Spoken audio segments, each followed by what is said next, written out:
ऐसा नहीं है कि अकाउंटिंग इक्वेशन आप पहले नहीं कर सकते हो, लेकिन जब आप अकाउंटिंग इक्वेशन जर्नल से पहले कर लेते हो तो दिक्कत ये आती है कि आपको समझ नहीं आती कि जर्नल क्या है। पैसा हमारे पास दो ही जगह से आता है, मेनली दो ही जगह से आता है। या तो पैसा मालिक का पैसा होगा, खुद का पैसा, जिसको हम ओन फंड्स बोलते हैं। प्रॉफिट कैपिटल का पार्ट है, प्रॉफिट कैपिटल में जुड़ता है, प्रॉफिट के कारण कैपिटल का बैलेंस बढ़ता है। मैं आपको फिर से आखिरी बार बोल रहा हूं, अगर आपको अकाउंटिंग इक्वेशन के अंदर फॉर्मेट को थोड़ा सा भी बदलना पड़ा तो आप बदल सकते हो, इसका कोई क्लियर कट फॉर्मेट नहीं है।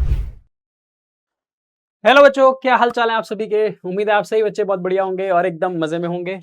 Pace commerce one shot series में आप सभी का स्वागत है। और हम लोग आज पता है क्या करने वाले हैं, आज हम बेहद इजी सिंपल सस्ता सा टॉपिक करने वाले हैं जिसका नाम है अकाउंटिंग इक्वेशन।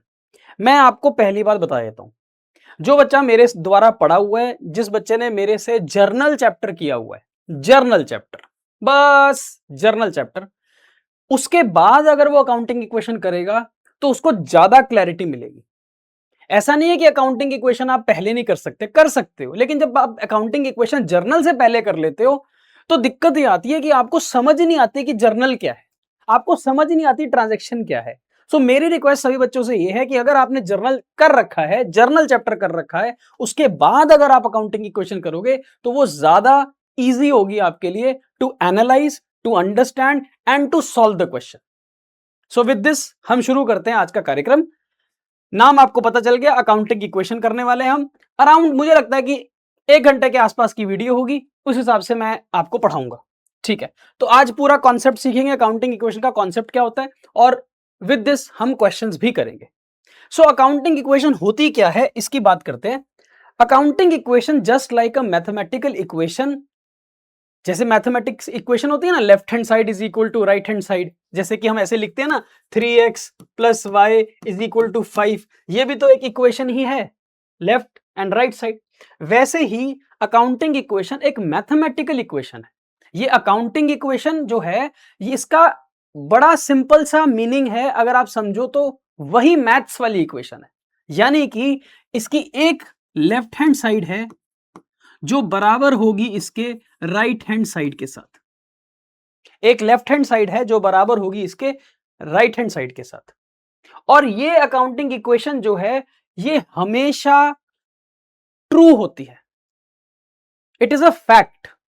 ये अकाउंटिंग इक्वेशन एक फैक्ट है और फैक्ट हमेशा ट्रू रहता है। सो आप जब भी किसी भी बिजनेस की कोई भी ट्रांजैक्शन कर लो, उसके बाद जब आप चेक करोगे अपने बिजनेस की पोजीशन, तो आपके एसेट्स हमेशा आपकी लाइबिलिटीज प्लस कैपिटल के बराबर रहेंगे। तो अकाउंटिंग इक्वेशन बड़ी सिंपल सी बात है। अकाउंटिंग इक्वेशन हमारे को यह बताती है कि there is always an equality, there is always an equality between between assets, liabilities and capital, in the sense that the sources of funds, the sources of funds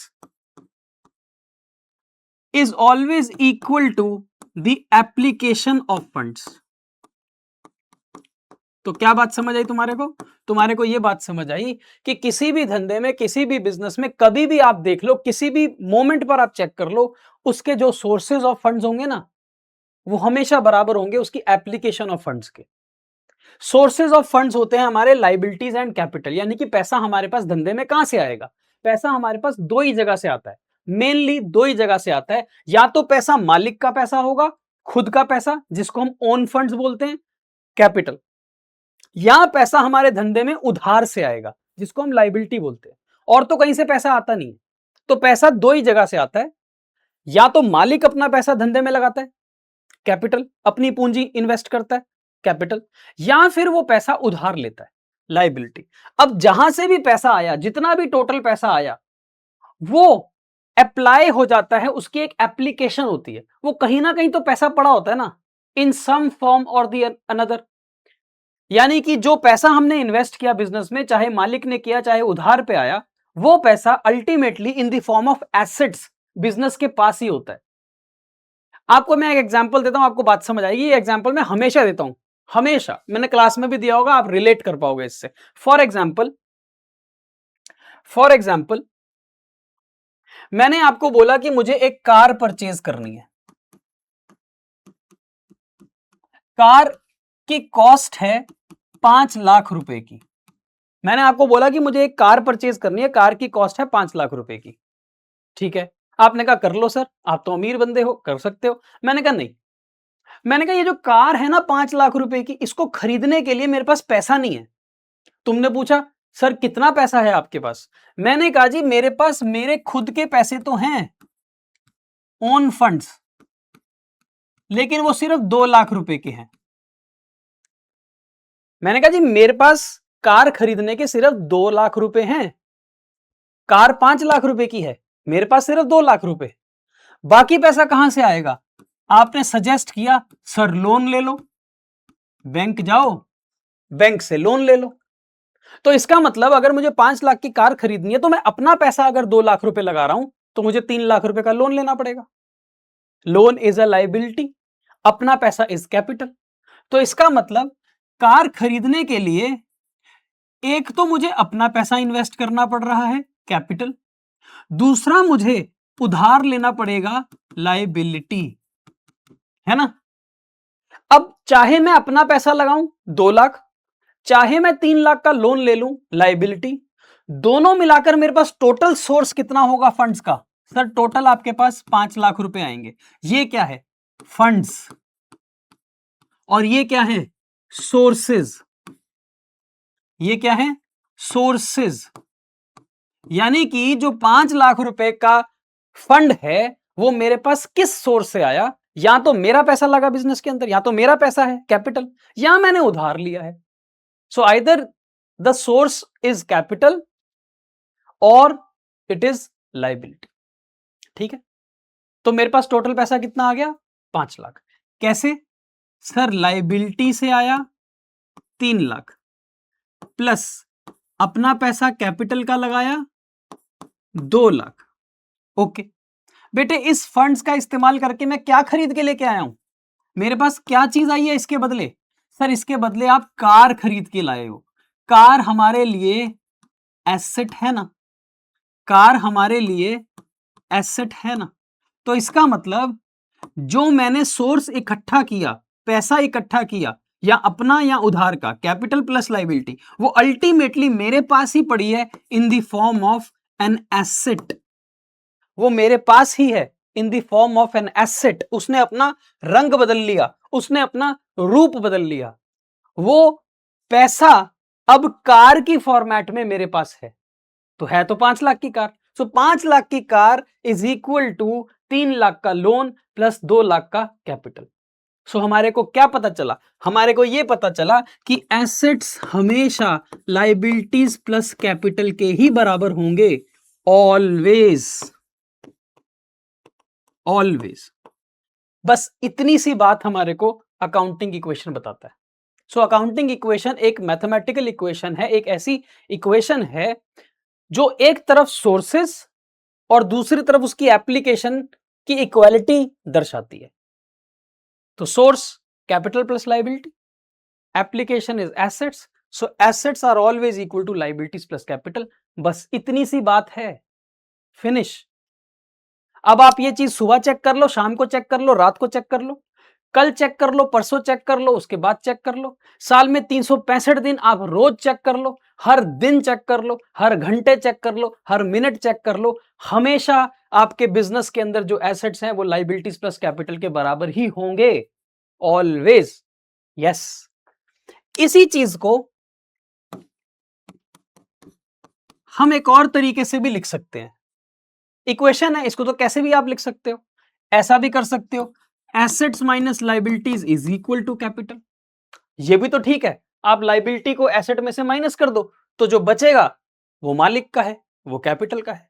आप ऐसे भी कर सकते हो, जो मर्जी करो, do whatever you want to do, but the thing is assets are always equal to liabilities plus capital. ये हमारी छोटी सी अकाउंटिंग इक्वेशन है, इतना छोटा सा काम है, इसी के ऊपर हमारा पूरा का पूरा अकाउंटिंग टिका हुआ है, सब इसी के ऊपर है। ठीक है सर। सर अब आप क्या कराओगे? बेटे अब कराने को तो देखो मेरे पास कुछ भी नहीं बचा, सब कुछ तो मैंने करा दिया। अरे सर, ये तो शुरू होने से पहले ही खत्म हो गया। हाँ, शुरू होने से पहले ही खत्म हो गया। कोई बात नहीं। अभी मैं आपको कुछ क्वेश्चन कराऊंगा, उन क्वेश्चंस के अंदर कुछ नई-नई बातें आपको सीखने को मिलेंगी। मेरे साथ बस आप थोड़ा-सा टाइम और बिताओगे, आपको सारी बात समझ आ जाएगी। Don't worry. जैसे कि एक क्वेश्चन है हमारे पास। क्वेश्चन कहता है, मिस्टर ए ने बिजनेस शुरू किया। कब शुरू किया जी? 1 अप्रैल 2022 को। सोचो जरा, 1 अप्रैल 2022 को बिजनेस शुरू किया गया, ठीक है। कैसे शुरू किया? सर, बिजनेसमैन ने अपना पैसा लगाया। बताओ जी, कितना पैसा लगाया? सर, बिजनेसमैन ने अपने 3 लाख रुपए इन्वेस्ट किए और उसने बिजनेस शुरू कर दिया। ठीक है जी। अब जब वो पूरे साल बिजनेस करेगा, है ना, वो तो बिजनेस करता रहेगा ना, करता रहेगा। साल में 365 दिन, 366 दिन वो तो काम करता रहेगा, 24 घंटे वो काम कर रहा है। उसने पैसा इन्वेस्ट किया, बिजनेस शुरू किया, काम कर रहा है। अब काम करता जा रहा है, करता जा रहा है। एक टाइम ऐसा आएगा जब साल खत्म हो जाएगा, जैसे कि टाइम आएगा 31 मार्च 2023। 31 मार्च 2023 को जब साल खत्म हो जाएगा, तो हम उसकी पोजीशन चेक करेंगे। क्या चेक करेंगे? पोजीशन। सर, पोजीशन मतलब? बेटे, जब साल खत्म होता है तो हमेशा हम चेक करते हैं पोजीशन ऑफ 3 थिंग्स। 3 चीजों की पोजीशन चेक करेंगे। हम चेक करेंगे कि उसके एसेट्स कितने हैं, हम चेक करेंगे कि उसके सर पर लायबिलिटी, जिम्मेदारी कितनी है, और हम चेक करेंगे कि बिजनेसमैन का कैपिटल कितना है। हमेशा चेक करेंगे। ऐसा ही होता है। आप हर दिन भी चेक कर सकते हो, हर मिनट भी चेक कर सकते हो, हर सेकंड पे भी चेक कर सकते हो। आप रोज रोज चेक कर सकते हो, आप महीने में एक बार चेक कर सकते हो, आप हर महीने चेक कर सकते हो, आप साल में एक बार चेक कर सकते हो, आप जब मर्जी चेक करो। पोजीशन आपको 3 चीजों की चेक करनी है। आपके धंधे में एसेट कितने हैं, आपके धंधे की लायबिलिटी कितनी है, और मालिक का पैसा कितना है। एसेट समझते हो? एसेट तो समझते हो, पढ़े लिखे हो। एसेट, कोई भी asset, cash, bank, stock, building, furniture, machinery, computer, table, AC, furniture, asset. Liability समझते हो? Liability, creditors, bill payable, bank overdraft, bank loan, liability. Capital तो मालिक का पैसा। ठीक। आपको ये तीनों चीजें चेक करनी होती है हर साल के एंड पे। तो जब हमने साल शुरू किया तो हमने केवल अपना पैसा इन्वेस्ट किया था, ना हमने कोई लोन लिया था, ना हमारे सर पर कोई लायबिलिटी थी। हमने सिर्फ अपना पैसा इन्वेस्ट कर दिया था बिजनेस में, उससे हमने पूरे साल भर काम किया। साल के एंड पे हमें पता चला कि हमारे पास एसेट्स कितने हैं।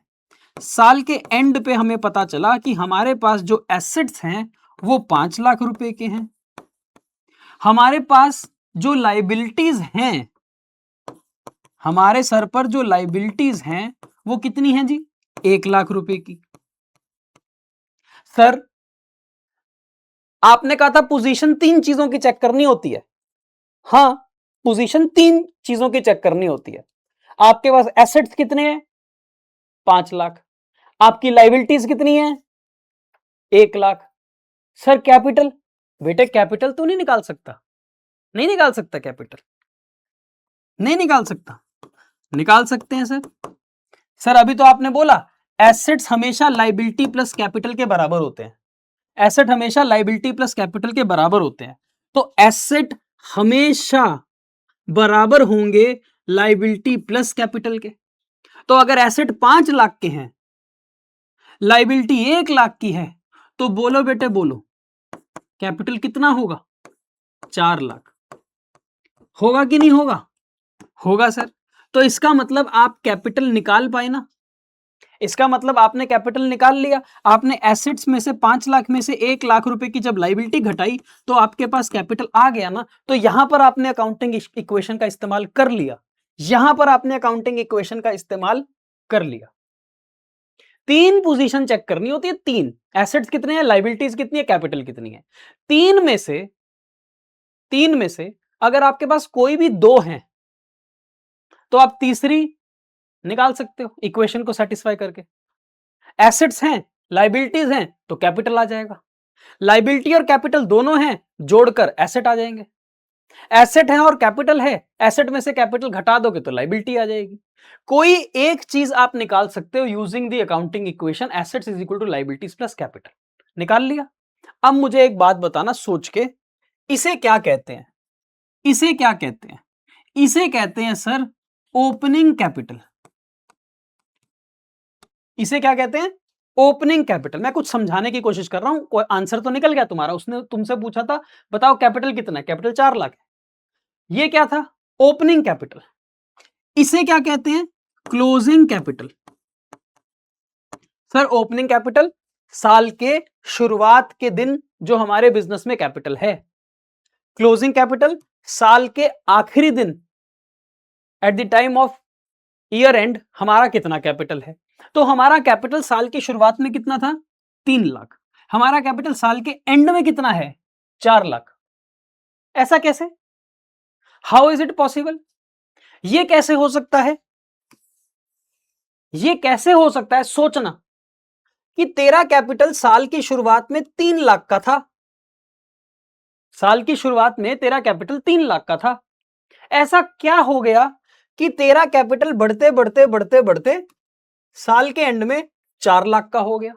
ये बढ़ कैसे गया? ये 3 लाख के कैपिटल को क्या हुआ कि आज ये 4 लाख का हो गया? How and why? Why and how? ये बढ़ कैसे गया? ये बढ़ कैसे सकता है? इसके बढ़ने का कारण है बेटे प्रॉफिट। इसके बढ़ने का कारण क्या है? प्रॉफिट। तो अगर हमारा कैपिटल, क्लोजिंग कैपिटल 4 लाख है और ये शुरुआत में 3 लाख का था, तो इसका मतलब हमने 1 लाख रुपए का प्रॉफिट कमाया है। So simple. तो हमारे पास प्रॉफिट की एक बात समझ आई कि हम प्रॉफिट कैसे निकाल सकते हैं। साल के एंड में आप कैपिटल चेक करो आपका कितना है, साल की शुरुआत में देखो आपका कैपिटल था कितना, दोनों में जो अंतर है, अगर बढ़ गया है तो प्रॉफिट, और अगर उल्टा हो गया, घट गया है, तो लॉस। हम 3 लाख से शुरू किए थे, 1 साल के बाद हम 4 लाख पर पहुंच गए, तो ऐसा क्या हुआ? 1 लाख का प्रॉफिट। अगर मैं इसको उल्टा कर दूं, हम 4 लाख से शुरू हुए थे और हम पहुंच गए 3 लाख पर, तो ऐसा क्या हुआ? Loss. So closing minus opening is your profit. तो क्वेश्चन ने 2 चीजें आपसे मांगी थी, बताओ साल के एंड में कैपिटल कितना है, आंसर इज 4 लाख। बताओ पूरे साल का प्रॉफिट कितना है, आंसर इज 1 लाख। आपको कॉन्सेप्ट समझ आया? आया ना कॉन्सेप्ट समझ में? एक क्वेश्चन और करके देखते हैं, और अच्छे तरीके से कॉन्सेप्ट समझ आ जाएगा, फिर थोड़ी सी बातें और करेंगे। ठीक है सर। जैसे कि आपके पास एक क्वेश्चन है, क्वेश्चन क्या कह रहा है?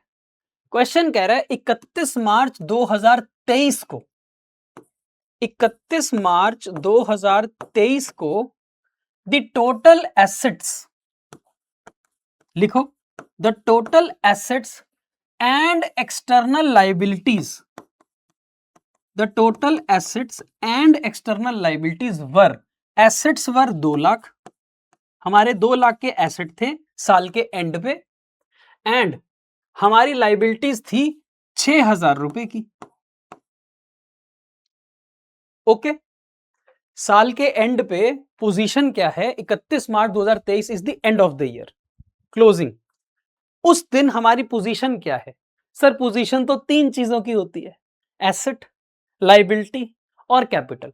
आपके पास 2 चीजों की पोजीशन है, तो बता बेटे तीसरे की नहीं निकाल सकता?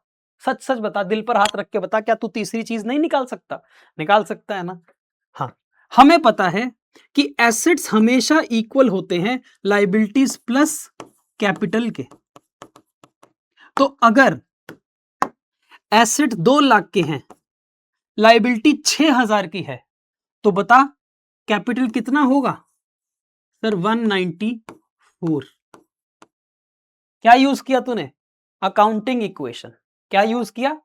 Accounting equation. Assets are always equal to liabilities plus capital, या फिर asset minus liability is capital, एक ही बात है, कुछ भी यूज कर ले। राइट, यहां तक तो सही हो गया सब कुछ। ये कौन सा कैपिटल आया है? सर ये तो साल के एंड का कैपिटल आया है, यानी कि ये तो क्लोजिंग कैपिटल आया है। ओके, अब कुछ बातें क्वेश्चन हमारे को बताएगा। जैसे कि क्वेश्चन कह रहा है ड्यूरिंग द ईयर, इस पूरे साल भर में, यानी कि साल कब शुरू हुआ था? सर साल शुरू हुआ था 1 अप्रैल 2022 को, यहां से साल शुरू हुआ, यहां पर साल खत्म हुआ, ये पूरा साल है, ठीक है। इस पूरे साल भर में the businessman had introduced a capital of 20,000। इस पूरे साल में हमने और पैसा इन्वेस्ट किया। जो बिजनेसमैन और पैसा इन्वेस्ट करता है ना बिजनेस में, उसको एडिशनल कैपिटल बोलते हैं। जैसे कि मैंने एक धंधा शुरू किया, उस धंधे में मैंने 1 करोड़ रुपए लगा दिए, ठीक है। मैंने सोचा था कि 1 करोड़ से मेरा धंधा चल जाएगा, मेरा काम चल जाएगा। लेकिन जब बीच में 1-2 महीने हुए ना बीते, जब मेरे 1 करोड़ रुपए पूरे लग गए, थोड़ा स्टॉक खरीद लिया, थोड़ा फर्नीचर खरीद लिया, मशीनरी खरीदी, बिल्डिंग खरीद ली, फर्नीचर खरीद लिया, स्टाफ रख लिया, खर्चे हो रहे हैं, पब्लिसिटी, एडवर्टाइजमेंट, सब कुछ हो रहा है। 1 करोड़ रुपए जब मेरे लग गए ना, अब मुझे लगा, कहीं ना कहीं महसूस हुआ कि यार बिजनेस को ना और पैसा चाहिए, इतने से काम नहीं चलेगा। हमने सोचा था 1 करोड़ से काम चला लेंगे, पर अब लग रहा है कि 1 करोड़ से काम नहीं चलेगा, और पैसा इन्वेस्ट करना पड़ेगा, कम से कम 25 लाख रुपए और लगाने पड़ेंगे, तब जाकर चीजें स्मूथ होंगी, तब जाकर हमारे बिजनेस ऑपरेशंस सही हैंडल होंगे। तो अब मैंने क्या किया, 1 करोड़ तो लगाया हुआ है, अब मैंने और पैसा पंप कर दिया, और पैसा इन्वेस्ट कर दिया। जब मैं और पैसा इन्वेस्ट करता हूं, उसको एडिशनल कैपिटल बोलते हैं, ठीक है। तो मैंने पूरे साल भर में और पैसा कितना इन्वेस्ट किया, 20,000। एंड मैंने पैसा विड्रॉ भी किया है 12,000 फॉर पर्सनल यूज। बेटे जो पैसा हम विड्रॉ करते हैं अपने पर्सनल यूज के लिए, उसे ड्रॉइंग्स बोलते हैं। जो पैसा हम विड्रॉ करते हैं अपने पर्सनल यूज के लिए, उसे ड्रॉइंग्स बोलते हैं, ठीक है। आई बात समझ में? ओके। आपको कह रहा है कि पूरे साल भर में काम करके हमने जो प्रॉफिट कमाया है वो 20,000 है। पूरे साल भर का प्रॉफिट 20,000 है। तो सर सब कुछ तो बता दिया उसने बता दिया कि हमने कितना पैसा और इन्वेस्ट किया, कितना पैसा हमने अपने पर्सनल पर्पस के लिए विड्रॉ कर लिया ड्रॉइंग्स, कितना हमने प्रॉफिट कमाया पूरे साल में, कितना पैसा हमारे को साल के एंड पे नजर आ रहा है। हमसे क्या मांग रहा है? हमको कह रहा है जी वो बताओ आपका ओपनिंग कैपिटल कितना था। हमसे क्या मांग रहा है? हमें कह रहा है कि बताओ ओपनिंग कैपिटल कितना था तुम्हारा, तुमने शुरुआत कितने पैसे से करी थी, तुम्हारे साल के स्टार्टिंग का कैपिटल कितना था, उसका बैलेंस बताओ। ये पूछ रहा है आपसे। कोई बहुत बड़ी चीज तो नहीं पूछ रहा। बता पाएंगे इसको? हाँ बता पाएंगे। इसको बताने के लिए हमारे पास एक फॉर्मूला है, बड़ा सिंपल सा फॉर्मूला, आप बात समझना। हमारे पास कितना पैसा था ओपनिंग कैपिटल, मान लो हमने 1 करोड़ रुपए से शुरुआत करी थी, ठीक है। अगर मैंने साल के भीतर भीतर और पैसा इन्वेस्ट कर दिया, 25 लाख मैंने और लगा दिया, तो जो मैंने पहले लगाया था ओपनिंग, उसी में प्लस हो जाएगा ना। मैंने और कितना लगाया, 1 करोड़ से धंधा शुरू किया, 25 लाख मैंने और लगा दिए, तो मैंने टोटल कितने लगा दिए, 1.25 करोड़ रुपए। तो इसका मतलब अगर मैंने ओपनिंग कैपिटल से शुरुआत करी, तो मैं एडिशनल कैपिटल इन्वेस्ट करूंगा, मैं और पैसा भी तो लगाऊंगा। ओपनिंग में ही प्लस हो जाता है एडिशनल कैपिटल, ओपनिंग में ही प्लस हो जाता है एडिशनल कैपिटल, ठीक है। अब मान लो मैं अपने धंधे में से पैसा निकाल लूं, मैं अपने धंधे में से पैसा निकाल लूं, तो अगर मैं लगा हुआ पैसा निकाल लूंगा तो इसका मतलब मेरा कैपिटल माइनस हो जाएगा, तो ड्रॉइंग्स को माइनस किया जाता है। ओके, ड्रॉइंग्स को माइनस किया जाता है। अब अगर मैं पूरे साल भर में प्रॉफिट कमाऊंगा, तो वो प्रॉफिट अल्टीमेटली किसका है, बिजनेसमैन का ही तो है ना। अगर मैं बोलूं मैंने 1 करोड़ रुपए से धंधा शुरू किया, 1 करोड़ रुपए से मैंने बिजनेस शुरू किया और मैंने 50 लाख रुपए कमा लिए। सोचो, एक बार सोचो, सारी बातें भूल के एक बार ये बात सोचो। हमने 1 करोड़ रुपए से धंधा शुरू किया था, पैसा कितना इन्वेस्ट किया था, 1 करोड़, कैपिटल 1 करोड़। पूरे साल मेहनत करके मैं कह रहा हूं हमने 50 लाख रुपए कमा लिए।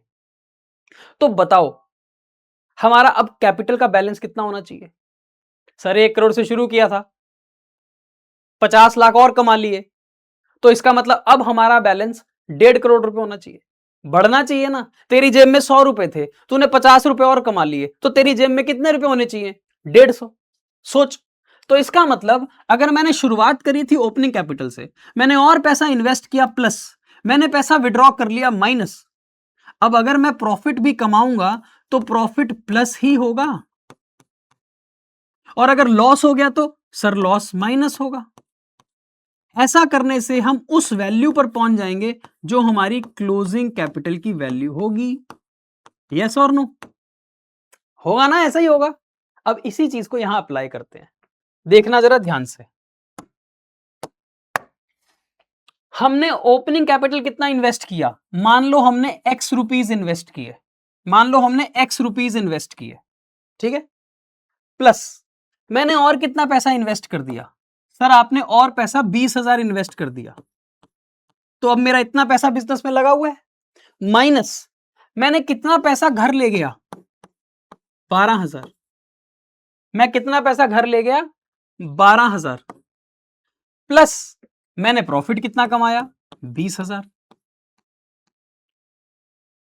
ऐसा करने के बाद आज मेरा कैपिटल कितना हो गया है, आज अगर मेरा कैपिटल 1,94,000 हो गया है, so this becomes your equation of capital. इसे इक्वेशन ऑफ कैपिटल बोलते हैं, यानी कि कैपिटल जो होता है बिजनेसमैन का, वो इस इक्वेशन पे चलता है। कितना पैसा लगाया था, प्लस और कितना लगा दिया, माइनस कितना निकाल लिया, प्लस कमाया कितना, माइनस गवाया कितना, इज इक्वल टू है कितना। एक बार फिर से बोलूं, कितना पैसा इन्वेस्ट किया था ओपनिंग, प्लस एडिशनल और कितना इन्वेस्ट कर दिया, माइनस ड्रॉइंग्स कितना घर लेकर चला गया, प्लस पैसा प्रॉफिट का कितना कमाया, माइनस नुकसान कितना हो गया, इज इक्वल टू कितना पैसा दिखेगा जेब में। सो अगर आप इसको सॉल्व करोगे तो आपके पास x की वैल्यू आ जाएगी कि नहीं आएगी, आ जाएगी सर। x विल बिकम, ये कितना है, 20 20 40, 40 माइनस 10 28, तो ये बन जाएगा 1,94,000 इधर, और ये बन गया 28 माइनस 28, कितना होता है वे, 194 माइनस 28, 166। सो ये है हमारा x, x is opening capital. अब इसको सीधा सोचेगा, सीधा देख, 1,66,000 तूने बिजनेस में लगा रखे थे, प्लस 20,000 तूने और इन्वेस्ट कर दिए, माइनस 12,000 तूने बिजनेस से निकाल लिए, प्लस 20,000 तूने प्रॉफिट कमाया, तो तेरा क्लोजिंग कैपिटल कितना है, 194। So it is the equation of capital, इसे याद रखना। तो काफी कुछ चीजें सीख गए तुम आज, काफी कुछ चीजें सीख गए, है ना। क्लोजिंग माइनस ओपनिंग भी प्रॉफिट होता है इस तरह, ये कैपिटल की इक्वेशन होती है, opening plus additional minus drawing plus profit minus loss is equal to closing capital. ये तुम्हारी अकाउंटिंग इक्वेशन होती है, assets is equal to liabilities plus capital. अब मैं आपको कुछ बातें बताता हूं जो बातें आपको याद रखनी है, जैसे कि आपको क्या याद रखना होगा, इसी के साथ बता देता हूं यहां पर, है ना, यहीं पे बता देता हूं आपको।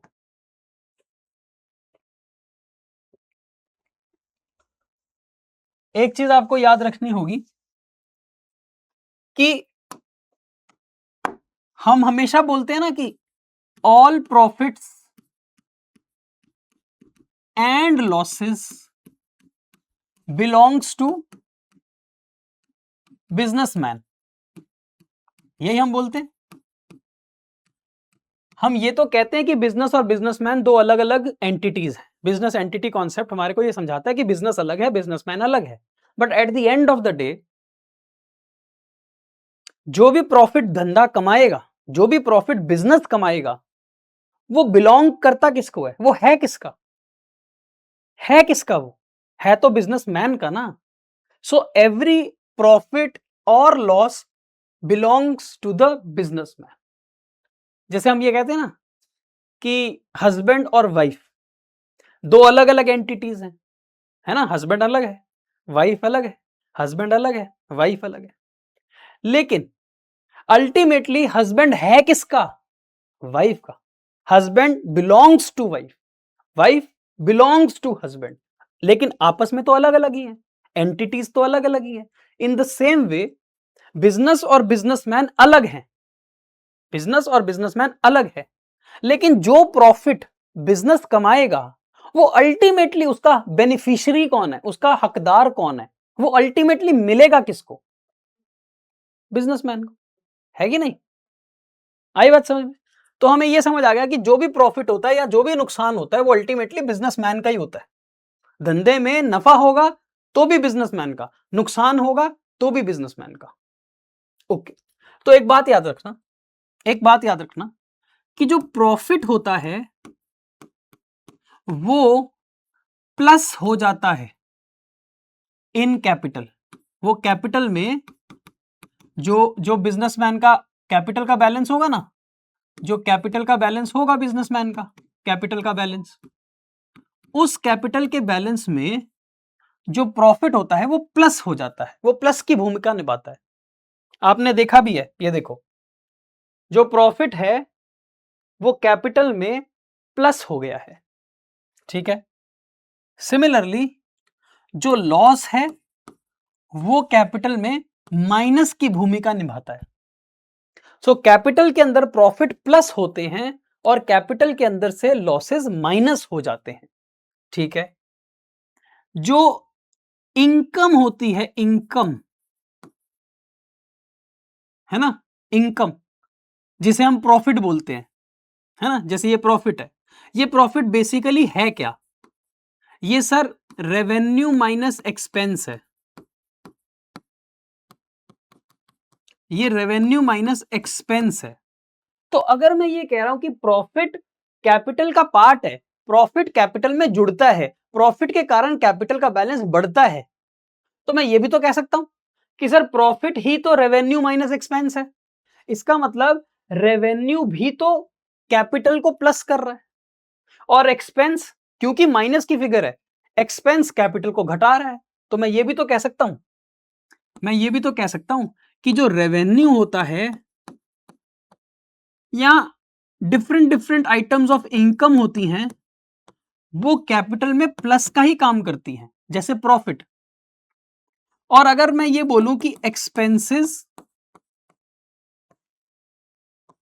कैपिटल में से माइनस होते हैं, तो ये बिल्कुल वैसा ही है जैसे लॉस, ये बिल्कुल वैसा ही है जैसे लॉस। तो ये बात याद रखना, प्रॉफिट बिलोंग्स टू बिजनेसमैन, तो profit will get added in his capital. Loss also belongs to businessman, so loss will get subtracted. Profit बनता किस चीज से है? रेवेन्यू और एक्सपेंस से। अगर मैं कह रहा हूं प्रॉफिट कैपिटल में प्लस हो रहा है, तो इसका मतलब रेवेन्यू प्लस हो रहा है, एक्सपेंस माइनस हो रहा है। रेवेन्यू प्लस की आइटम है, एक्सपेंस के आगे माइनस, तो माइनस की आइटम है। फिर दो बातें हमें और याद हो गई, जैसे कि अगर हमने अपने बिजनेस में एडिशनल कैपिटल इन्वेस्ट कर दिया, अगर हम अपने बिजनेस में एडिशनल कैपिटल इन्वेस्ट करते हैं तो वो हमारे कैपिटल में प्लस ही होता है। अभी तो देखा था तुमने, एडिशनल कैपिटल प्लस ही तो हो रहा है और ड्राइंग्स माइनस हो रही है, और ड्राइंग्स माइनस हो रही है। बस इतनी सी बात है जो आपको याद रखनी है। Profit plus, loss minus, additional capital plus, drawings minus, revenue plus, expense minus. एक प्लस एक माइनस, एक प्लस एक माइनस, एक प्लस एक माइनस, 6 आइटम याद रख लोगे। Profit plus, loss minus, revenue plus, expense minus, additional capital plus, drawings minus. Done होगी बात, खत्म। So first segment of the chapter is over. अब हम बात करते हैं कुछ क्वेश्चंस की। क्वेश्चन आपको जो आएंगे उसमें आपको वो बोलेगा prove that accounting equation is okay. Prove करो कि अकाउंटिंग इक्वेशन सेटिस्फाई हो रही है।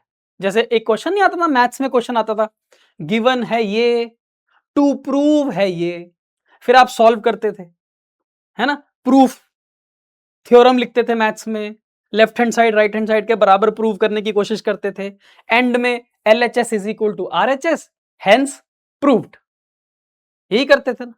वही काम है यहां पर भी। यहां पर वो कह रहा है कि कुछ ट्रांजैक्शन है बिजनेस की, प्रूव करो कि इन ट्रांजैक्शन के बाद भी अकाउंटिंग इक्वेशन सेटिस्फाइड रहेगी। प्रूव करो कि ये जो अकाउंटिंग इक्वेशन है ये सेटिस्फाइड रहेगी, एसेट्स हमेशा लायबिलिटीज प्लस कैपिटल के बराबर आएंगे। तो मैंने कहा जी ठीक है, हम प्रूव करेंगे। अगर ऐसा क्वेश्चन आपको पेपर में आता है प्रूव करने के लिए, तो आप एक फॉर्मेट बनाओगे। फॉर्मेट ये बनाओगे कि अकाउंटिंग इक्वेशन कैसे प्रूव होगी उसका एक फॉर्मेट है। इस तरह से आप इसका एक फॉर्मेट बनाओगे, ठीक है। Assets is equal to liabilities plus capital, इस तरह से एक फॉर्मेट बनाओगे। इधर serial number of the transaction 1 2 3 4 5 6 7 8, इधर टाइप ऑफ द ट्रांजेक्शन या नेचर ऑफ द ट्रांजेक्शन, ठीक है। ऐसा सा एक फॉर्मेट बनाओगे और आप इस क्वेश्चन को सॉल्व करना शुरू करोगे। जैसे कि क्वेश्चन ने कहा कि गोपीनाथ ने बिजनेस शुरू किया है 25,000 रुपए से। गोपीनाथ ने बिजनेस शुरू किया है 25,000 रुपए से। बेटे अगर बिजनेस शुरू होगा तो बिजनेसमैन पैसा इन्वेस्ट करेगा ना, करेगा। अगर पैसा बिजनेसमैन इन्वेस्ट करेगा, मैंने आपको क्या सिखाया है? नहीं, मैंने आपको सिखाया क्या? मैंने आपको अभी तक क्या बोला है? मैंने आपको यही तो बोला है कि अगर आप जर्नल सीख चुके हो, जर्नल, जो कि मैंने आपको सबसे पहला चैप्टर कराया था, बाकी टीचर्स की तरह नहीं कराता मैं आपको सबसे पहले जर्नल कराता हूं। क्योंकि मैंने आपको जर्नल कराया, आपने जर्नल सीख लिया, आप किसी भी ट्रांजैक्शन की जर्नल एंट्री सोच सकते हो। मैं लिखने को नहीं कह रहा जर्नल एंट्री, सोचने को कह रहा हूं। सोचो, अगर बिजनेसमैन ने बिजनेस शुरू किया और उसने पैसा इन्वेस्ट किया तो एंट्री क्या बनती है? एंट्री बनती है sir cash account debit to capital, यही बनती है ना एंट्री। सोचो, यही बनती है एंट्री। तो एक तरफ कैश बिजनेस में आएगा, दूसरी तरफ बिजनेसमैन का कैपिटल होगा, है ना। तो अकाउंटिंग इक्वेशन हमारे सामने है। Transaction number A, business start हुआ है, तो ट्रांजैक्शन टाइप में लिखेंगे बिजनेस इज स्टार्टेड। बिजनेस जब शुरू हुआ तो क्या हमारे पास कोई एसेट आया? हां सर, हमारे पास कैश आया। बताओ कितना? 25,000। तो यहां हमने लिख दिया हमारे पास कैश आया 25,000। क्या हमारे सर पर कोई लाइबिलिटी है? No sir, there is no liability, nil. Nil liability को हम डैश लिख देंगे, कोई लाइबिलिटी नहीं है, ठीक है। क्या बिजनेसमैन ने कैपिटल इन्वेस्ट किया? हां सर, बिजनेसमैन ने कैपिटल इन्वेस्ट किया। कितना? 25,000 रुपया। तो अब आप ये बात चेक करो कि क्या आपकी अकाउंटिंग इक्वेशन सेटिस्फाई हो रही है। चेक करो, क्या आपके एसेट्स बराबर हैं लाइबिलिटीज प्लस कैपिटल के? हां सर, बराबर है। तो ये है आपकी अकाउंटिंग इक्वेशन। क्या है ये है आपकी अकाउंटिंग इक्वेशन 1। ये है आपकी accounting equation, simple and straight.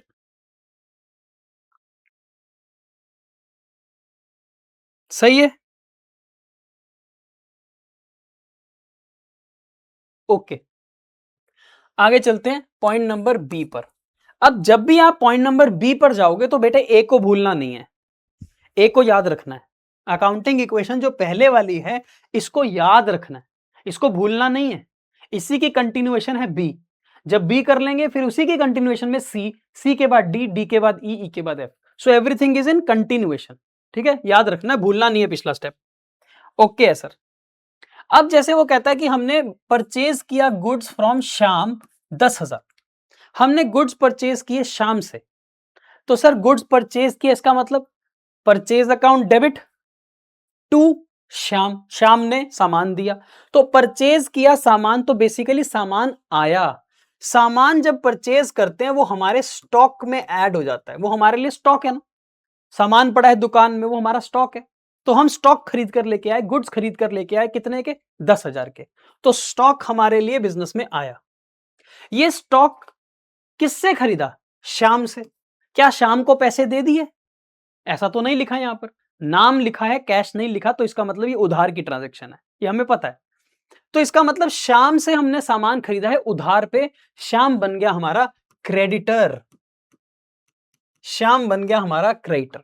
तो बोलो बेटे हुआ क्या? ये कौन सी ट्रांजैक्शन है? Purchase of goods.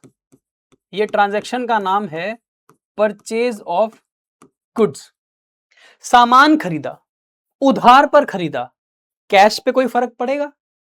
ये जो 25,000 का कैश है हमारा, इस पे कोई फर्क पड़ेगा? नहीं सर, इस पे कोई फर्क नहीं पड़ेगा। लेकिन सर हमने स्टॉक खरीदा, स्टॉक तो बिजनेस में आया ना। तो इसका मतलब अब हमारे पास एक एसेट और क्रिएट हो गया, स्टॉक, जो पहले नहीं था। पहले स्टॉक नहीं था हमारे पास, पहले सिर्फ कैश था। लेकिन अब कैश के साथ साथ हमारे पास 10,000 रुपए का स्टॉक आया, प्लस, जैसे ये प्लस था ना, यहां पर ये प्लस की फिगर थी, अब आया प्लस, स्टॉक आया, ठीक है। क्या इस स्टॉक के बदले हमने पैसा दे दिया? नहीं सर, तो कैश तो नहीं गया, कैश पे कोई इंपैक्ट नहीं है, तो कैश पे कोई असर नहीं पड़ रहा, ना कैश आ रहा है ना कैश जा रहा है, आया क्या है? स्टॉक, ठीक है। क्या हमारे सर पर कोई लाइबिलिटी है? सोचो, क्या हमने किसी के पैसे चुकाने हैं? सर श्याम, श्याम से अभी अभी तो तुमने सामान खरीदा, तो श्याम हमारा कौन? सर श्याम हमारा क्रेडिटर, श्याम हमारा क्रेडिटर, उसी से तो खरीदा हमने 10,000 का सामान, तो श्याम हमारा क्रेडिटर। आप यहां पर श्याम भी लिख सकते हो, ब्रैकेट में क्रेडिटर, आप क्रेडिटर लिखो अकेला तो भी चलेगा, कोई दिक्कत नहीं है। लेकिन क्या हमारे कैपिटल पे कोई फर्क पड़ा? बेटे कैपिटल पे फर्क पड़ता है 6 आइटम से, अभी याद कराई थी तुम्हें, प्रॉफिट, लॉस, रेवेन्यू यानी कि इनकम, एक्सपेंस, ड्रॉइंग्स और एडिशनल कैपिटल। अगर ये 6 चीजें होंगी तो हमारे कैपिटल पे इंपैक्ट आएगा, अदरवाइज हमारे कैपिटल पे कोई असर नहीं पड़ेगा। ऐसा कुछ भी नहीं हुआ, ना प्रॉफिट हुआ, ना लॉस हुआ, ना इनकम हुई, ना एक्सपेंस हुआ, ना ही ड्रॉइंग्स है, ना ही एडिशनल कैपिटल है, ठीक है। अब हम चेक करेंगे कि क्या हमारी अकाउंटिंग इक्वेशन सेटिस्फाई हो रही है। चेक करो, क्या अभी भी हमारे पास कैश है? पिछली इक्वेशन से शुरू करना, यहां से देखना, इससे देखना, इससे पीछे मत देखो, यहीं से देखो बस।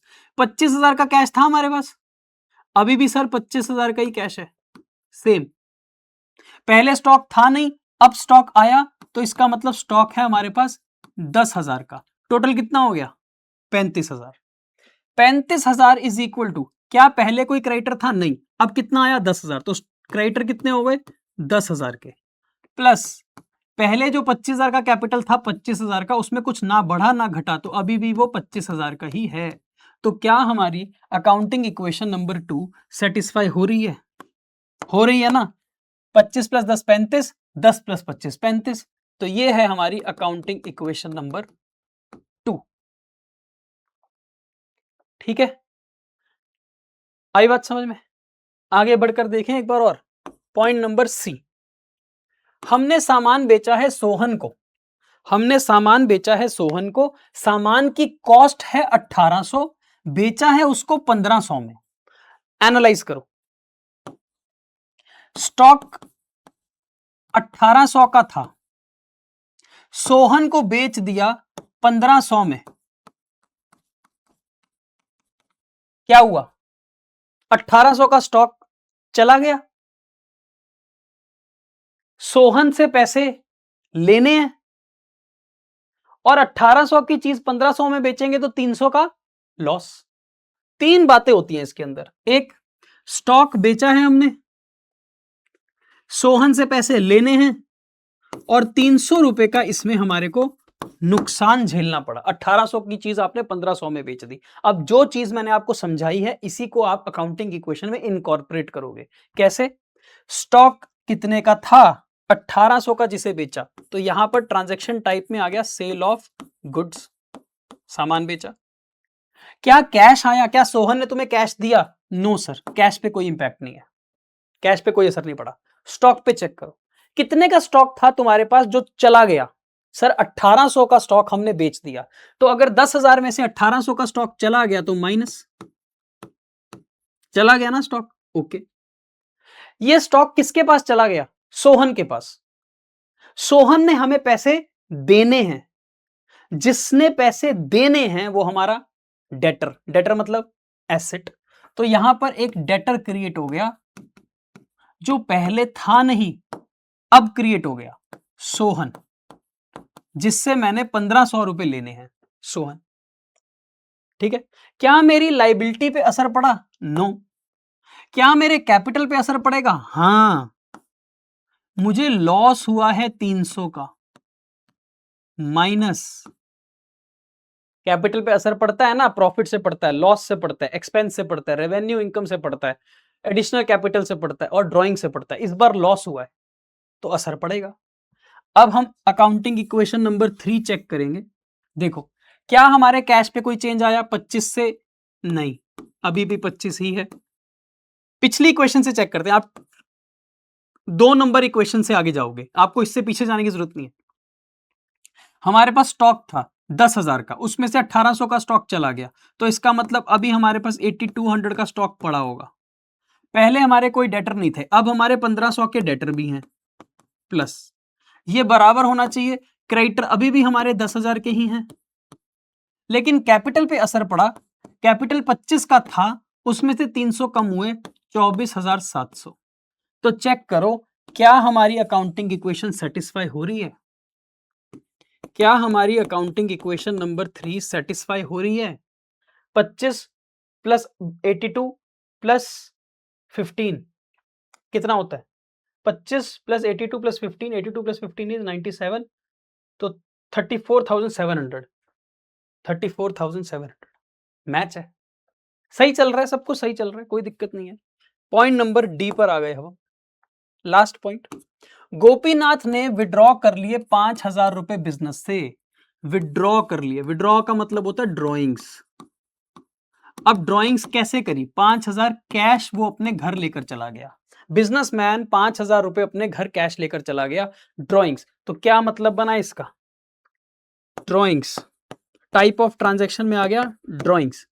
तो जो कैश हमारे पास 25,000 का था, उसमें से 5,000 रुपए घट गए ना कैश, बिजनेसमैन घर लेकर चला गया। स्टॉक पे तो कोई असर नहीं पड़ा, डेटर पे कोई असर नहीं पड़ा, क्रेडिटर्स पे कोई असर नहीं पड़ा, लेकिन कैपिटल में से हां जी ड्रॉइंग्स 5,000 रुपए माइनस, 5,000 की ड्रॉइंग्स माइनस। अब हमारी अकाउंटिंग इक्वेशन आ गई, जो लास्ट इक्वेशन होती है बेटे उसको हम यहां लिख सकते हैं फाइनल अकाउंटिंग इक्वेशन। ये लास्ट अकाउंटिंग इक्वेशन है हमारी, जिसमें हमारे पास कैश का बैलेंस कितना है 20,000। और ना जब आप लिखते हो ना, देखो अभी ये कैश तो बहुत ऊपर लिखा हुआ है, मैं आपको हमेशा सजेस्ट करूंगा, हमेशा, चाहे किताब में लिखा हो चाहे किताब में ना लिखा हो, चाहे टीचर बोलती है चाहे टीचर नहीं बोलती, मैं हमेशा आपको सजेस्ट करूंगा कि लास्ट जो फाइनल अकाउंटिंग इक्वेशन होती है ना, उसके नीचे लिख दिया करो ये क्या है, सर ये कैश है। लिखने में कोई हर्ज तो नहीं है, कोई दिक्कत नहीं है। प्लस ये 8200 क्या है, स्टॉक, लिख दो नीचे स्टॉक। ये 1500 बचे हुए हमारे debtor, plus 1500 debtors is equal to, ये क्या है हमारे 10,000 के क्रेडिटर्स, प्लस ये क्या है हमारा 24,500 माइनस 5, 19,700, 24,700 माइनस 5,000, 19,700 कैपिटल। अब आप खुद चेक कर लो, एक बार खुद चेक कर लो कि क्या हमारी अकाउंटिंग इक्वेशन अभी भी मैच हो रही है। 20 प्लस 97 इज 29,700, 10 प्लस 19,700 इज 29,700। इस तरह से फाइनल अकाउंटिंग इक्वेशन छोड़कर आना हमेशा बेटर रहता है, इस तरह की प्रेजेंटेशन, ठीक है। वैसे तो मैंने आपको एक और बैलेंस शीट फॉर्मेट भी कराया था, आप उस तरह भी कर सकते हो, पर अगर इस तरह से करना आप ऐसे भी कर सकते हो, कोई दिक्कत नहीं है, ठीक है। बस इसमें क्या होगा कि नंबर ऑफ कॉलम्स बढ़ते चले जाएंगे, तो अगर एक क्वेश्चन बहुत बड़ा हो जाएगा तो यहां पर कॉलम्स बढ़ते चले जाएंगे, जैसे कि cash, stock, debtor, bank, prepaid insurance, prepaid salary, furniture, building, plant, machinery, बहुत सारे हो जाएंगे ना, फिर वो थोड़ा चौड़ा बनाना पड़ेगा आपको, ठीक है। ओके है सर, बात तो हमें समझ आ गई सर। आप हमारे को एक और क्वेश्चन करा दो, उससे हमारे को और क्लैरिटी मिल जाएगी। जैसे कि हमारे पास एक और क्वेश्चन है, इसको थोड़ा और फास्ट करेंगे। अब बना लो, एक बार फॉर्मेट बना लो पहले क्वेश्चन का, फिर फटाफट से करेंगे। एक फॉर्मेट बना लो, फिर फटाफट से करेंगे।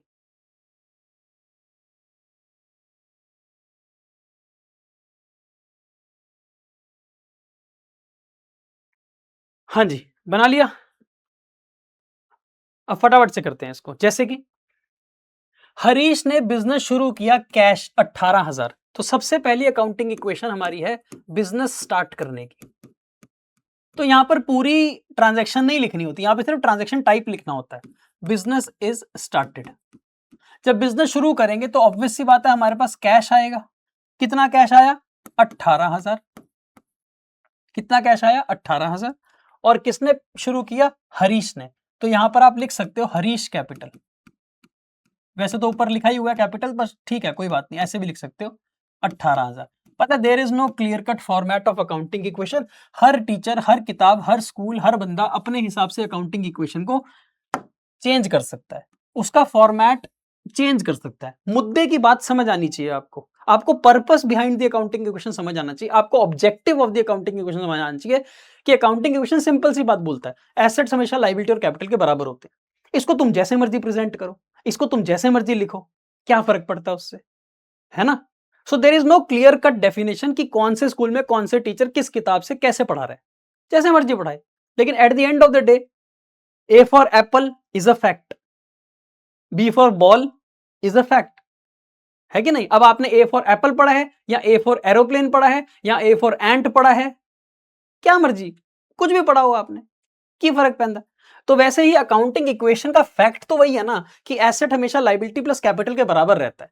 फॉर्मेट पे ज्यादा जोर देने की जरूरत नहीं होती है, नहीं होती है, आप इसको किसी भी तरीके से प्रेजेंट कर सकते हो। ऑलराइट, तो हमारी पहली अकाउंटिंग इक्वेशन हमारे सामने आ गई, वो ये है कि 18,000 का जो हमारा एसेट है वो इक्वल है 0 लायबिलिटी प्लस 18,000 के कैपिटल से। अब आपने इसके नीचे डबल लाइन लगानी है बेटे, आप डबल लाइन लगा लो, है कि नहीं। इसके नीचे आपने डबल लाइन लगानी है, आप डबल लाइन लगा लो इसके नीचे, क्या फर्क पड़ता है इस चीज से। नेक्स्ट, हमने सामान परचेज किया, कैश दिया 5,000 और उधार पे है 2,000, तो टोटल कितना सामान खरीदा तूने। सर 5,000 का कैश पे सामान खरीदा, 2,000 उधार पे खरीदा, इसका मतलब मैंने टोटल 7,000 रुपए का स्टॉक खरीदा, गुड्स खरीदे, ठीक है।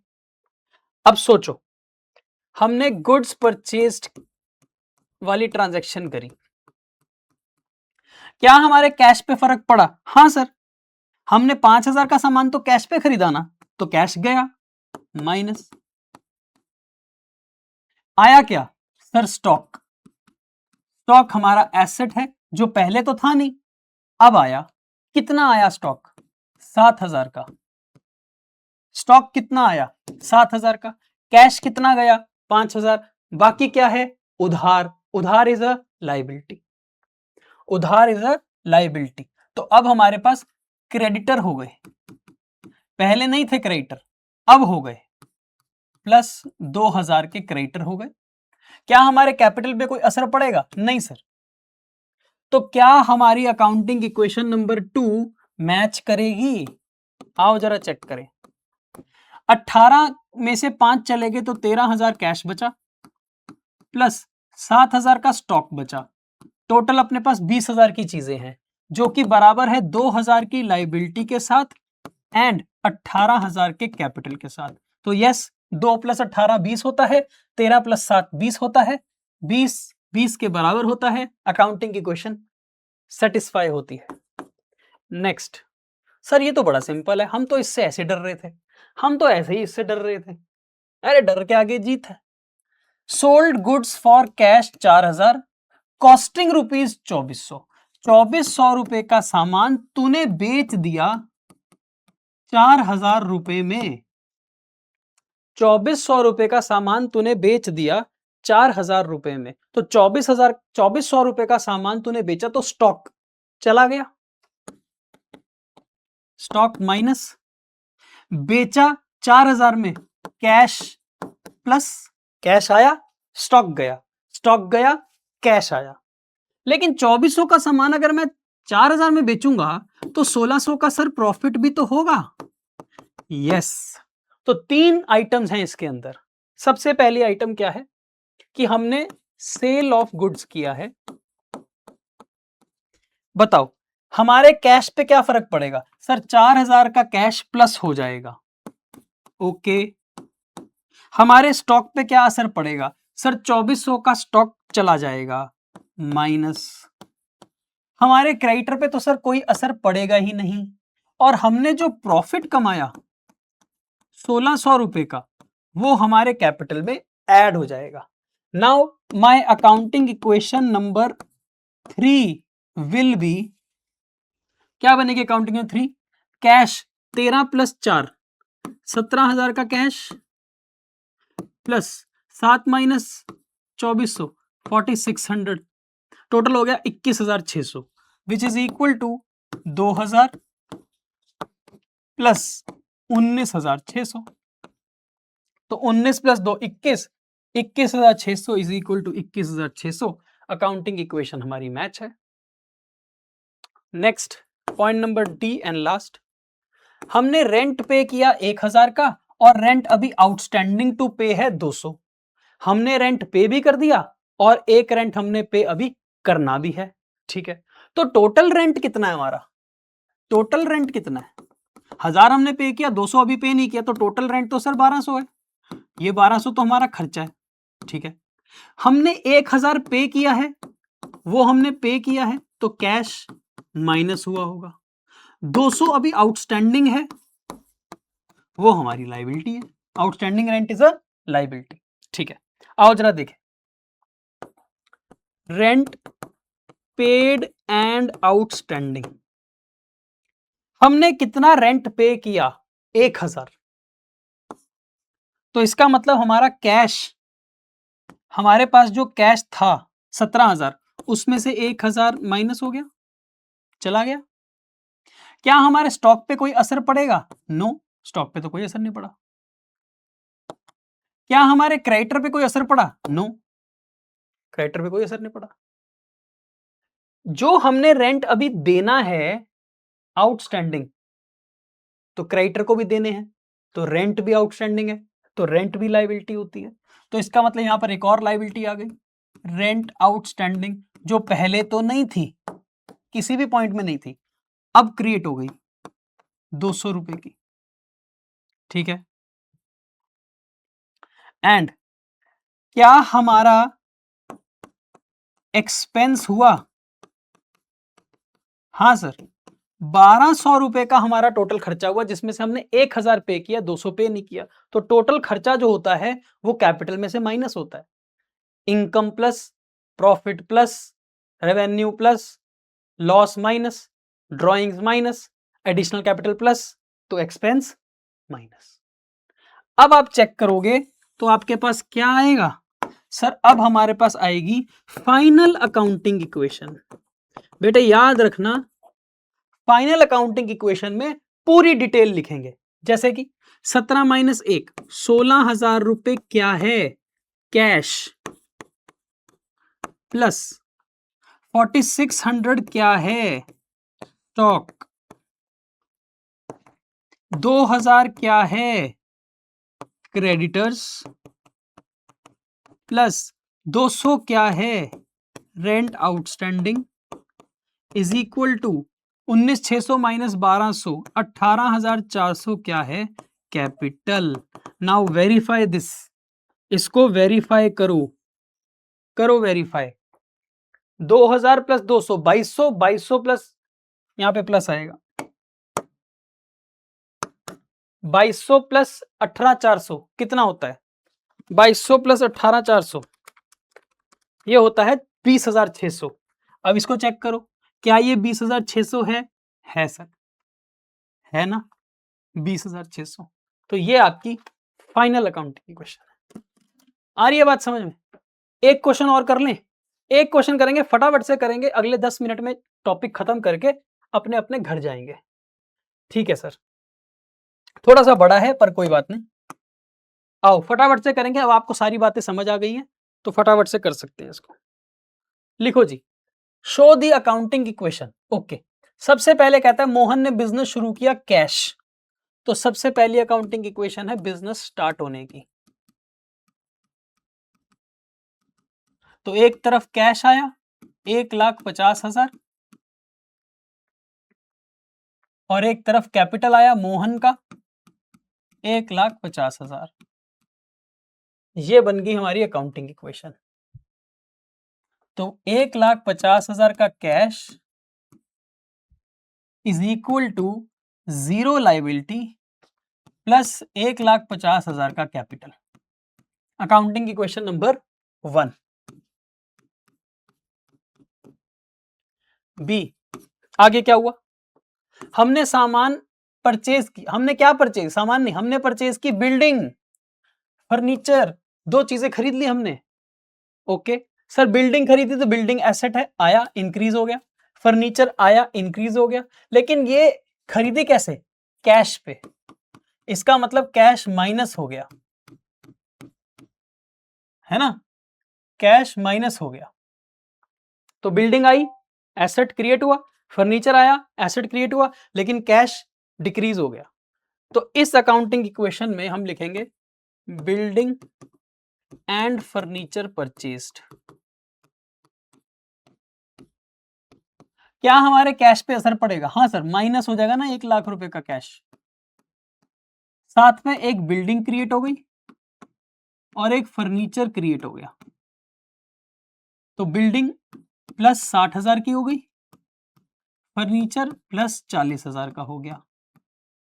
क्या लाइबिलिटी पे असर पड़ेगा? नो। क्या एसेट कैपिटल पे असर पड़ेगा? No. Now what is your accounting equation number 2? Accounting equation number 2 देखो तो कैश बच गया 50,000 का, प्लस बिल्डिंग 60,000 प्लस फर्नीचर 40,000, ये टोटल हो गया 1,50,000 इज इक्वल टू 0 प्लस 1,50,000। अभी भी अकाउंटिंग इक्वेशन मैच है, हमेशा मैच रहेगी। सी, हमने गुड्स परचेज किए राम से उधार पर 50,000, गुड्स परचेज किए राम से उधार पर 50,000, गुड्स परचेज किए तो इसका मतलब स्टॉक आया, गुड्स परचेज किए इसका मतलब स्टॉक आया, और उधार पे परचेज किए तो एसेट पे तो कोई फर्क ही नहीं पड़ेगा, लायबिलिटी क्रिएट हो जाएगी। तो इसका मतलब कैश पे नो असर, बिल्डिंग पे नो असर, फर्नीचर पे नो असर, आया क्या? स्टॉक। कितना? 50,000। Stock is plus 50,000। अब इस फॉर्मेट की सिर्फ बेटे एक ही दिक्कत है, इस फॉर्मेट में सिर्फ एक प्रॉब्लम है, वो क्या है कि यहां पर अगर और मुझे क्रिएट करने पड़ेंगे ना एसेट, मेरे पास जगह कम पड़ जाती है, ये प्रॉब्लम है इस फॉर्मेट में, और कोई दिक्कत नहीं है। ठीक है, अब क्या मेरे सर पर लायबिलिटी पड़ी? हाँ, क्रेडिटर, क्योंकि मैंने सामान खरीदा उधार पर तो मेरे क्रेडिटर क्रिएट हुए 50,000 के, कैपिटल पे कोई फर्क नहीं पड़ेगा। Now let us check accounting equation number 3। आप न्यू इक्वेशन भी लिख सकते हो, यहां पे अकाउंटिंग इक्वेशन 1 2 3 भी लिख सकते हो, कोई फर्क नहीं पड़ता। तो सर हमारे पास 50,000 का कैश था, अब कुछ हुआ नहीं तो 50 का 50 ही पड़ा है, बिल्डिंग पे कोई असर नहीं पड़ा, 60 का 60 ही है, फर्नीचर 40 का ही है, स्टॉक आया था हमारे पास 50 का, इज इक्वल टू हमारे पास क्रेडिटर खड़ा हो गया 50,000 की लायबिलिटी प्लस कैपिटल 1.5 लाख।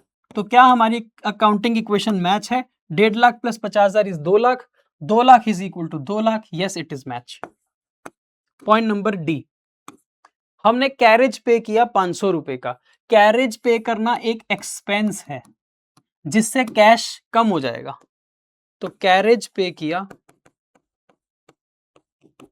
उससे 500 रुपए कैश पे फर्क पड़ेगा, बाकी किसी भी चीज पे फर्क नहीं पड़ा, क्रेडिटर पे भी फर्क नहीं पड़ेगा। कैरेज एक एक्सपेंस है तो कैरेज माइनस हो जाएगा हमारे कैपिटल में से, क्योंकि एक्सपेंसेस माइनस होते हैं, इनकम रेवेन्यू प्लस होती है, nothing else changes. So the accounting equation number 4 becomes 50 minus 500 is 49,500 plus 60,000 plus 40,000 plus 50,000 is equal to 50,000 plus 149,500। So this is the accounting equation number 4। आई बात समझ में? पॉइंट नंबर ई,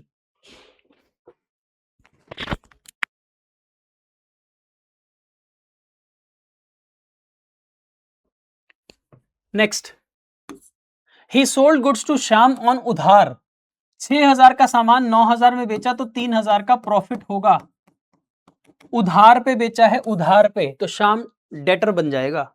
ठीक है, तो हमने 6,000 का सामान बेचा, sale of stock, sale of goods,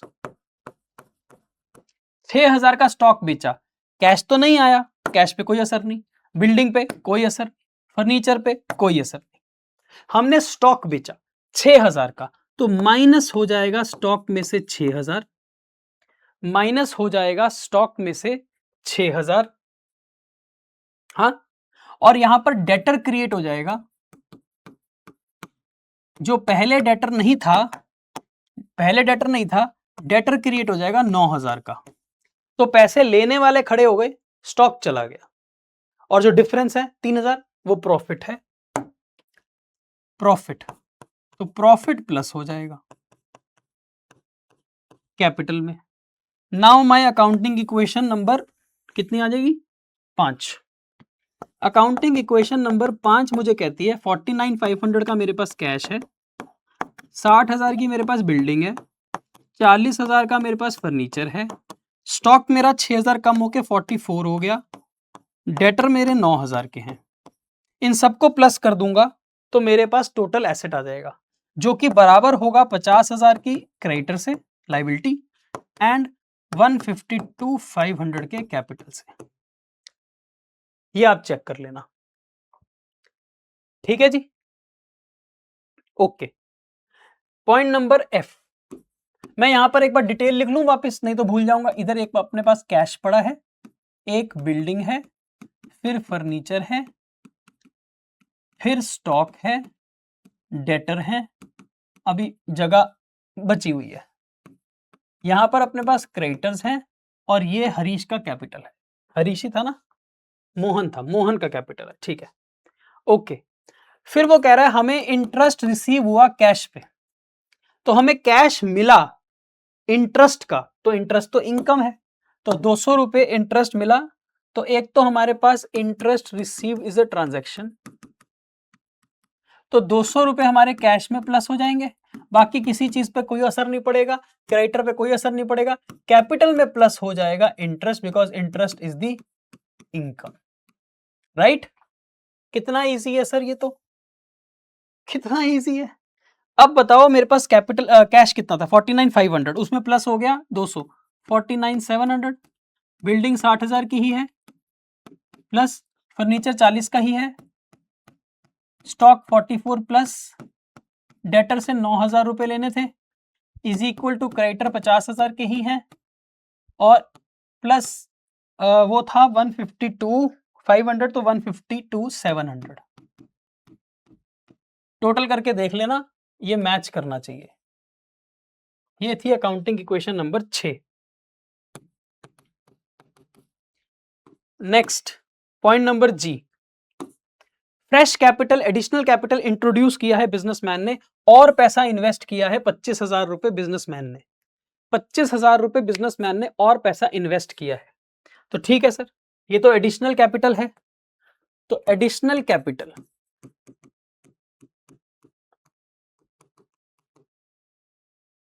अब क्योंकि 25,000 रुपए इन्वेस्ट किया है, तो 25,000 कैश में प्लस हो गया, बाकी किसी चीज पे कोई असर नहीं पड़ेगा। यहां पर आएगा plus additional capital 25,000।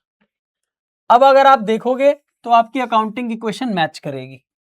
Accounting equation will become 49,700 plus 25,000 plus 25,000, ये होता है जी 74,700 plus 60,000 building plus 40,000 furniture plus 44 का स्टॉक प्लस 9,000 का debtor, which is equal to 50,000 के क्रेडिटर प्लस 152 प्लस 25 इज 177,700 का कैपिटल। आप वेरीफाई करके देख लो, मैच करना चाहिए। आ रही है बात समझ में? ठीक है। Paid salary and salary is payable also. अभी हमने पिछला क्वेश्चन किया था, उसमें रेंट पेड था और रेंट पेएबल भी था, 1000 और 200 सेम बात कह रहे हैं। सैलरी 5,000 पे कर दी और बाकी की 2,000 पेएबल है, इसका मतलब टोटल सैलरी का एक्सपेंस 7,000 का है, जिसमें से 5,000 कैश में पे कर दी, 2,000 आउटस्टैंडिंग है लाइबिलिटी। तो हम क्या करेंगे, सैलरी पेड एंड पेएबल, कितनी सैलरी पे कर दी सर 5,000 की, माइनस हो गया कैश, जो सैलरी मैंने पे नहीं करी वो सैलरी पेबल आउटस्टैंडिंग लायबिलिटी, और सैलरी का टोटल खर्चा कितना है 7,000। सैलरी का टोटल खर्चा कितना है 7,000, ठीक है ना। तो हुआ क्या, हमारी अकाउंटिंग इक्वेशन नंबर 8 बन गई। कितनी 74,700 में से 5 चले गए तो 69,700 प्लस 60,000 की बिल्डिंग, 40,000 का फर्नीचर, 44 का स्टॉक, 9,000 के debtor will be equal to 50,000 के क्रेडिटर, 2,000 की सैलरी आउटस्टैंडिंग एंड प्लस 1,70700 का कैपिटल। आप इस अकाउंटिंग इक्वेशन को टैली करके देख लो, मैच होना चाहिए। मैं एक बार देख भी लेता हूं, बड़ी देर होगी देखा नहीं है। कई बार क्या होता है टोटल ना करने से, ना चेक करने से गलती हो जाती है। -52 करेंगे तो 170,700, बिल्कुल ठीक है, एकदम जबरदस्त, एकदम झकास। लास्ट पॉइंट, हमने राम का अकाउंट सेटल कर दिया 2500 के डिस्काउंट पे। राम कौन है, ये रहा। हमने राम जी को से सामान खरीदा था, है ना, सामान खरीदा था 50,000 का, उनको अब हमने पेमेंट कर दी 2500 रुपए के डिस्काउंट पे, यानी कि हमने उनको कितना कैश दिया 2500 कम 47,500 हमने उनको कैश दे दिया, ठीक है। उनके अकाउंट को जीरो कर दिया, यानी कि उनकी लायबिलिटी खत्म हो गई, अकाउंट क्लोज कर दिया। और जो 2500 का डिस्काउंट हमें मिला, ये डिस्काउंट रिसीव्ड हमारे लिए इनकम है, याद रखना। सो हमने 47,500 का कैश पे किया, राम अकाउंट सेटल्ड। हमने 47,500 का कैश पे किया, बाकी कुछ असर नहीं पड़ा। राम अकाउंट क्लोज हो गया, 50,000 लायबिलिटी जीरो कर दी ना, ये क्रेडिटर वॉज राम, राम को हमने पेमेंट कर दी, 50,000 खत्म हो गए। 47,500 कैश चला गया, जो पैसे बच गए हमारे वो डिस्काउंट रिसीव्ड है, दैट इज योर इनकम। खत्म बेटे खत्म। Final accounting equation, final 69,700 minus 47,500 is 22,200 worth of cash plus 60,000 is building plus 40,000 is furniture plus 44,000 is stock plus 9,000 is debtors। आप चाहो तो यहां पर एक टोटल भी लगा सकते हो, मैं दिखा देता हूं अभी कैसे। Is equal to 0 creditors, 2,000 is salary outstanding plus capital 170,700 plus 2,500 173,200। अब आप यहां पर देखो ना, इसका टोटल यहां लिख सकते हो 2,000, इसका टोटल यहां लिख सकते हो 173,200, और इसका टोटल आप यहां लिख सकते हो, ये सारा टोटल यहां लिख सकते हो 22,200 प्लस 60,000 प्लस 40,000 प्लस 44,000 प्लस 9,000, ऐसे भी लिख सकते हो 175,200। ये आखिरी लेवल पर लिख सकते हो, 175 173 प्लस 2 इज 175, ये आप आखिरी लेवल पर लिख सकते हो, कोई मना नहीं करेगा आपको। Assets is equal to liabilities plus capital. बेटे अकाउंटिंग इक्वेशन में इतना ही था, इससे ज्यादा कुछ है नहीं। और मैं आपको फिर से आखिरी बार बोल रहा हूं, अगर आपको अकाउंटिंग इक्वेशन के अंदर फॉर्मेट को थोड़ा सा भी बदलना पड़ा तो आप बदल सकते हो। इसका कोई क्लियर कट फॉर्मेट नहीं है कि ऐसे ही करना है। अब जैसे मैंने हर बार अकाउंटिंग इक्वेशन का टोटल लगाया, कई बच्चे नहीं लगाते, कई एक ही बार लगा देते हैं, कई स्कूल ठीक कर देते हैं, कई टीचर ठीक नहीं करते, है ना। अब मैंने यहां पर लास्ट में एसेट्स और लायबिलिटीज के आगे नाम लिखे, कई लोग नहीं लिखते, वो कहते ऊपर लिखे तो हुए, मैंने कहा फिर भी लिख दो यार, क्योंकि अगर आपका पेज बदल जाएगा, पेज पलट जाएगा तो दिक्कत हो जाती है, इसलिए आप यहां पर लिख दो। कई कहते हैं कि एसेट्स का टोटल कर देना अलग से, मैंने एसेट्स का टोटल कर दिया, assets is equal to liabilities plus capital लिख के दे दिया एंड में। आपकी मर्जी है, जितना ज्यादा अच्छे तरीके से आप प्रेजेंट करोगे उतना बेटर है। अगर खुद को ही समझ नहीं आ रहा कि हमने क्या किया है तो बेटे दूसरे को क्या समझ आएगा। So it is always better कि आप अपनी प्रेजेंटेशन वैसे रखो जो आपको सरल लगती है, जो आपको सिंपल लगती है, जो इजी टू अंडरस्टैंड लगती है, जो लगता है कि टीचर पढ़ेगा तो उसको बात समझ आ जाएगी। अब अगर आप ऐसे करोगे, एंड में ऐसे कर भी दोगे तो टीचर काट थोड़ी देगा इसको। सही तो है, कहाँ है गलती इसमें? तो अपने हिसाब से आप अकाउंटिंग इक्वेशन को बना सकते हो। ठीक है, तो मैंने जो आज आपको कराना था लगभग मैंने आपको सारी बातें करा दी हैं। हमारे पास और कुछ करने को है नहीं। सो आपका बहुत बहुत धन्यवाद, आपने जो मेरे साथ टाइम बिताया।